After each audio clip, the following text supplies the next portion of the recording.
Hi guys, let's do a quick SNR haul including their price. So, galing kasi kami kahapon sa SNRN pero hindi na ako nakapag-video kasi nga ang daming tao. And yun. Well, konti lang naman siya. More on gatas. First is itong malaking Calbee. Honey Calbee. Nasa 245 pesos to. Ganito na siya kalaki. Next is itong Nani Indomie.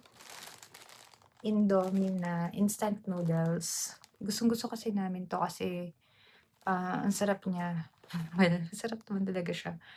Pero ito nasa 300 plus pesos, 340 ata, 10 packs na. Itong Massimo na wafer. So ito is naka-buy one take one for 219 pesos.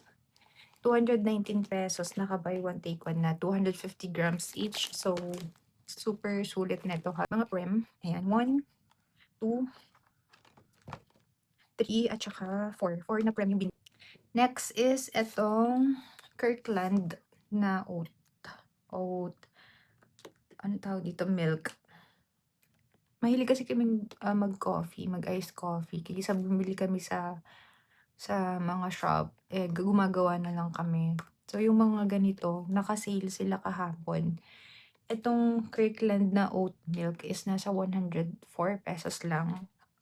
104 pesos, kaya tatlo yung binili ko. 1, 2, 3. So, tatlong ganito. Tapos, bumili rin ako netong Kirkland na almond. Unsweetened to. So, ito naman nasa 149 pesos. Tapos, last is itong Califia Farms almond.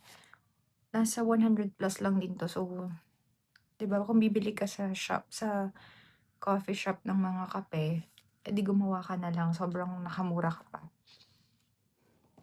And then last is yung naka-sale nila na wipes. Ito, 1, 2, 3, 6 na unscented wipes siya, baby wipes. 149 pesos, 6 na siya. Sobrang still nito. So, yun lang guys. Yun lang yung haul natin for today.